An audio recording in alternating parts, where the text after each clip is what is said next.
राधे राधे दोस्तों, स्वागत है आपका मेरे चैनल संतोष स्टोरी 1908 में। आज मैं आपको द्रौपदी चीरहरण कृष्ण ने द्रौपदी के पुकारने का इंतजार क्यों किया था, आइए जानते हैं इसके बारे में।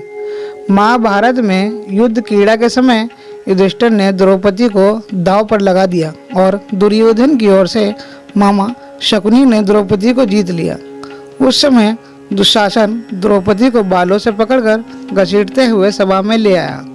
जब वहां द्रौपदी का अपमान हो रहा था, तब भीष्म पितामह, द्रोणाचार्य और विदुर जैसे न्यायकर्ता और महान लोग भी बैठे थे, लेकिन वहां मौजूद सभी बड़े दिग्गज मुंह झुकाए बैठे रहे। द्रौपदी को घसीटकर लाया जा रहा था, तब भी द्रौपदी को यह भान नहीं था कि मेरा चीरहरण होने वाला है। जब दुशासन से भरी सभा में द्रौपदी की साड़ी उतारने के लिए कहा गया, तब द्रौपदी को इस बात का एहसास हुआ कि संकट बड़ा है। उस वक्त ने अपने सभी प्रिय सखा भगवान श्री कृष्ण का नाम पुकारा। हरि हरि अभ्यम कृष्णा अभ्यम। उद्धव गीता का उद्धव भागवत में श्री कृष्ण के सखा उद्धव उनसे इस संबंध में कई सवाल करते हैं। आओ जानते हैं कृष्ण उद्धव संवाद को। उद्धव कहते हैं, हे कृष्ण, आप पांडवों के आत्मीय प्रिय मित्र थे। आजाद बांधव के रूप में उन्होंने सदा आप पर पूरा भरोसा किया। कृष्ण, आप महान ज्ञानी हैं। आप भूत वर्तमान भविष्य के ज्ञाता हैं, किंतु आपने सच्चे मित्र की जो परिभाषा दी है, क्या आपको नहीं लगता कि आपने उस परिभाषा के अनुसार कार्य नहीं किया? आपने धर्मराज युधिष्ठिर को धूत खेलने से रोका क्यों नहीं? चलो ठीक है कि आपने उन्हें नहीं रोका, लेकिन आपने भाग्य को भी धर्मराज के पक्ष में भी नहीं मोड़ा।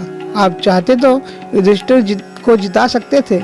आप कम से कम उन्हें धन, राज्य और यहाँ तक कि खुद को हारने के बाद तो रोक सकते थे। उसके बाद जब उन्होंने अपने भाइयों को दांव पर लगाया शुरू किया, तब तो आप सभा कक्ष में पहुंच सकते थे। आपने वो भी नहीं किया। उसके बाद जब दुर्योधन ने पांडवों को सदैव अच्छी किस्मत वाला बताते हुए द्रौपदी को दांव पर लगाने का प्रेरित किया और जीतने पर हारा हुआ सब कुछ वापस कर देने का लालच दिया, कम से कम तब तो आप हस्तक्षेप कर ही सकते थे। अपनी दिव्य शक्ति के द्वारा आप पासे धर्मराज के अनुकूल कर सकते थे। इसके स्थान पर आपने तब हस्तक्षेप नहीं किया जब द्रौपदी लगभग अपना शील खो रही थी। तब आपने उसे वस्त्र देकर द्रौपदी के शील को बचाने का दावा किया, लेकिन आप यह दावा भी कैसे कर सकते हैं? उसे एक आदमी घसीटकर सभा में लाता है और इतने लोगों के सामने निवस्त्र करने के लिए छोड़ देता है। एक महिला का शील क्या बचा? आपने क्या बचाया? अगर आपने संकट के समय अपनों की सहायता नहीं की, तो आपको आपद बांधव कैसे कहा जा सकता है? बताइए। आपने संकट के समय में सहायता नहीं की, तो क्या फायदा ऐसे मित्र होने का? क्या यही धर्म है? इन प्रश्नों को पूछते पूछते उद्धव का गला रुध गया और उनकी आंखों में आंसू बहने लगे। भगवान श्री कृष्ण मुस्कुराते हुए बोले, प्रिय उद्धव, यह सृष्टि का नियम है कि विवेकमान ही जीतता है। उस समय दुर्योधन के पास से विवेक था, धर्मराज के पास नहीं। यही कारण रहा कि धर्मराज पराजित हुए। उद्धव को हैरान परेशान देखकर कृष्ण जी बोले, दुर्योधन के पास जुआ खेलने के लिए पैसा और धन तो था, लेकिन उसे पासा का खेल खेलना नहीं आता था, इसलिए उसने अपने मामा शकुनी को उत्कीड़ा के लिए उपयोग किया। यही विवेक है। धर्मराज भी इस प्रकार सोचते हैं और अपने चचेरे भाई से पेशकश कर सकते थे कि उनकी तरफ से मैं खेलूंगा। जरा विचार करो कि अगर शकुनी और मैं खेलते तो कौन जीतता? पासे के अंक उसके अनुसार आते या मेरे अनुसार? चलो इस बात को जाने दो। उन्होंने मुझे खेल में शामिल तक नहीं किया।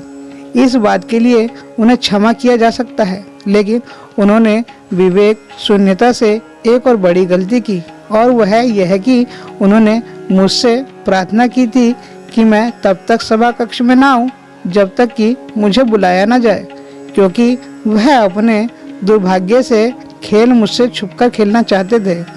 वो नहीं चाहते थे मुझे मालूम पड़े कि वह जुआ खेलने जा रहे हैं। इस प्रकार उन्होंने मुझे अपनी प्रार्थना से बांध दिया। मुझे सभा कक्ष में आने की अनुमति नहीं दी। इसके बाद भी मैं कक्ष के बाहर इंतजार कर रहा था कि कब कोई मुझे बुलाएगा। भीम, अर्जुन, नकुल और सहदेव सब मुझे भूल गए। बस अपने भाग्य और दुर्योधन को कोसते रहे। अपने भाई के आदेश पर जब दुशासन द्रौपदी को बाल पकड़कर घसीटता हुआ सभा कक्ष में लाया, द्रौपदी अपनी सामर्थ्य के अनुसार जूझती रही, तब भी उसने मुझे नहीं पुकारा। उसकी बुद्धि तब जागृत हुई जब दुशासन ने उसे निवस्त्र करने का प्रारंभ किया। जब उसने स्वयं पर निर्भरता छोड़कर हरि हरि अभ्यम कृष्ण अभ्यम की गुहार लगाई, तब मुझे उनके शील की रक्षा का अवसर मिला। जैसे ही मुझे पुकारा गया, मैं अविलंब पहुंच गया। अब इस स्थिति में मेरी गलती बताओ। उद्धव बोले, कान्हा, आपका स्पष्टीकरण पर्वशाली अवश्य है, किंतु मुझे पूर्ण संतुष्टि नहीं हुई। क्या मैं एक और प्रश्न पूछ सकता हूँ? कृष्ण की अनुमति से उद्धव ने पूछा। इसका अर्थ ये हुआ कि आप तभी आओगे जब आपको बुलाया जाएगा। क्या संकट से घिरे अपने भक्त की मदद करने आप स्वयं नहीं आ सकते? कृष्ण जी मुस्कुराए। उद्धव, इस सृष्टि में हर एक का जीवन उसके स्वयं के कर्म फल के आधार पर संचालित होता है। न तो मैं इसे चलाता हूँ और न ही इसमें कोई हस्तक्षेप करता हूँ। मैं केवल एक साक्षी हूँ। मैं सदैव तुम्हारे नजदीक रहकर जो हो रहा है उसे देखता हूँ। यही ईश्वर का धर्म है। कृष्ण, तो इसका अर्थ यह हुआ कि आप हमारे समीप खड़े रहकर हमारे सभी दुष्कर्मों का निरीक्षण करते रहेंगे। हम पाप पर पाप करते रहेंगे और आप हमें साक्षी बनकर देखते रहेंगे। आप क्या चाहते हैं कि हम भूल करें, पाप की गठरी बांधे रहें और इसका फल भुगतते रहें? तब कृष्ण जी बोले, उद्धव, तुम शब्दों के गहरे अर्थ को समझो। जब तुम समझकर अनुभव कर लोगे कि मैं तुम्हारे समीप साक्षी के रूप में हल पर हूँ, तो क्या तुम कुछ भी गलती या बुरा कर सकोगे? तुम निश्चित रूप से कुछ भी बुरा नहीं कर सकोगे। जब तुम यह भूल जाते हो और यह समझने लगते हो कि मुझसे छुपकर कुछ भी कर सकते हो, तभी तुम कठिनाइयों में फंसते हो। धर्मराज को अज्ञान यह था कि उसने माना कि वह मेरी जानकारी के बिना जुआ खेल सकता है।